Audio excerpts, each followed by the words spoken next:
Hi guys, it's Anna. I hope you guys are doing good. So for those of you that could not join us this Sunday for our Zoom to kind of go through what's in our bag, I just wanted to prepare this video for you just to kind of show you what we've got. So we were talking about this past Sunday, one of the stories they read at church was talking about Jesus being baptized.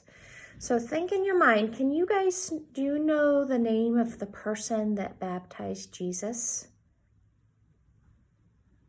I'll give you a hint. We call him by 3 different words. The second 2 are called the Baptist because he baptized Jesus. So his first name was John, so we call him John the Baptist. And he was actually Jesus's cousin, and he asked John the Baptist if he would baptize him, his cousin John. And John was actually kind of surprised by this because he didn't feel like he was worthy, but Jesus asked him to do it. And in fact, John the Baptist baptized him in the River Jordan. So we talk about when we're being baptized, we baptize in the name of and I had these 3 white pieces, the name of the Father, the name of the Son, and the name of the Holy Spirit.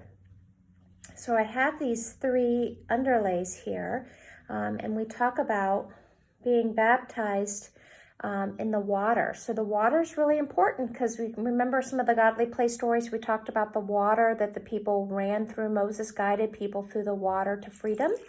Remember that? And Miriam, Moses' sister, danced and led the dance because she was so excited. We talk about water of the flood. I know that y'all know the story of the flood.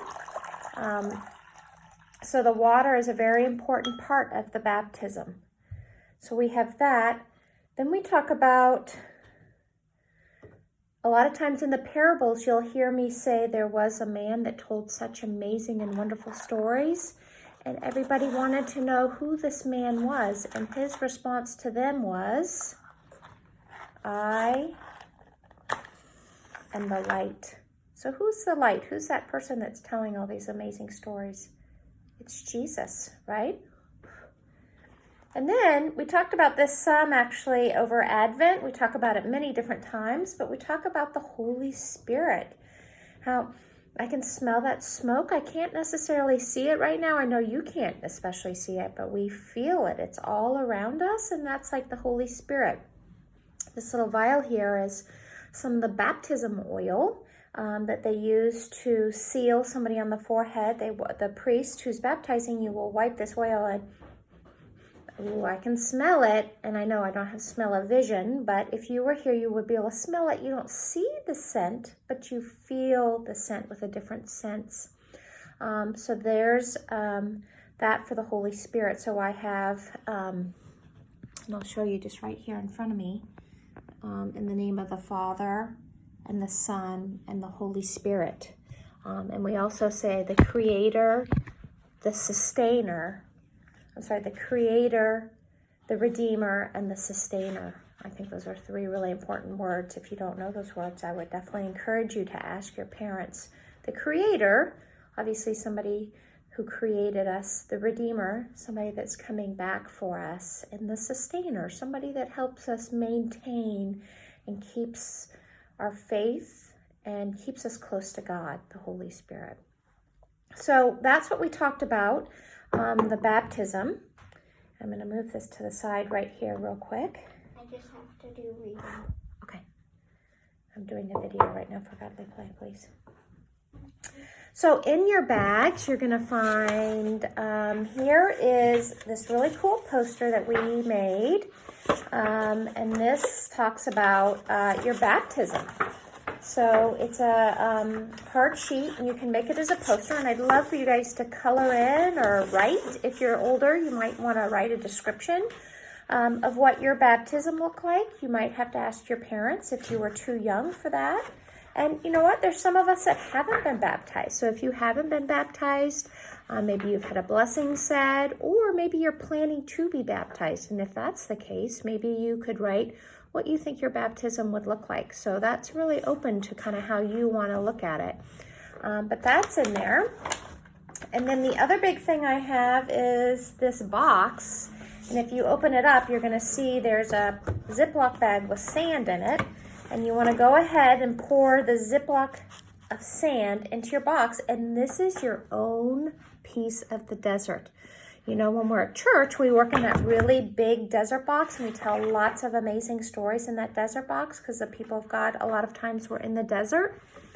Here, we have our own piece of the desert. This is your own unique piece of the desert. So it's really important, though, when you're not working in your desert box, that you take it and you put it away, okay? I want to be very careful about not having it out and not playing with it without thinking about specifically what we're doing.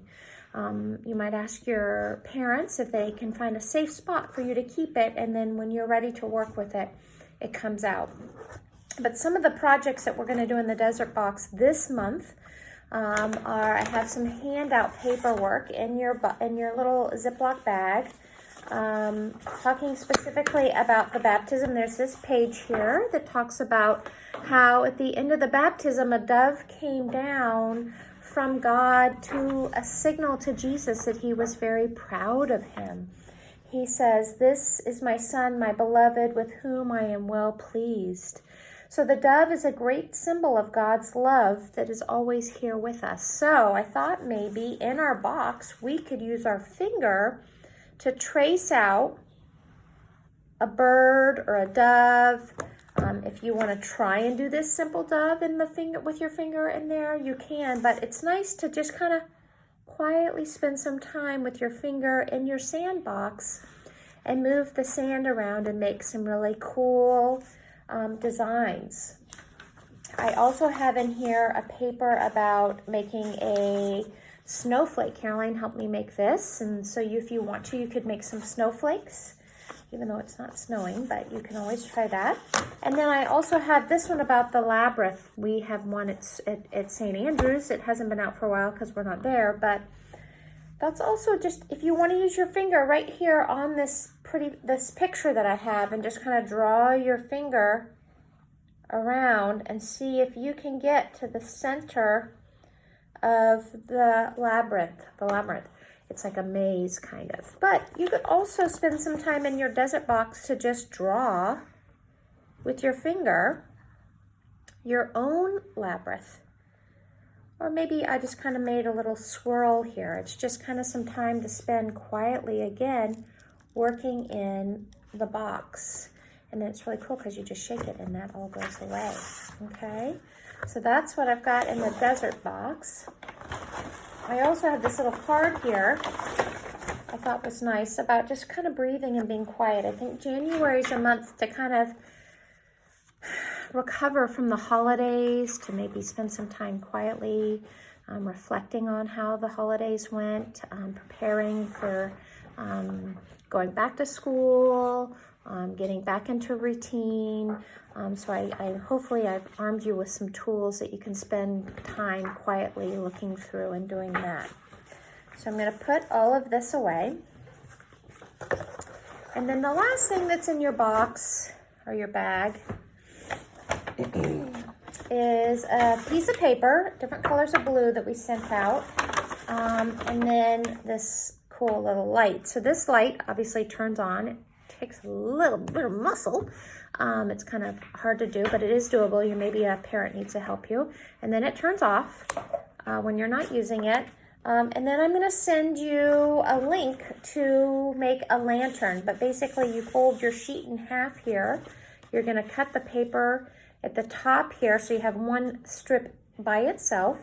And then you make cuts along the line. I'll draw with my pen here how you would cut it with scissors.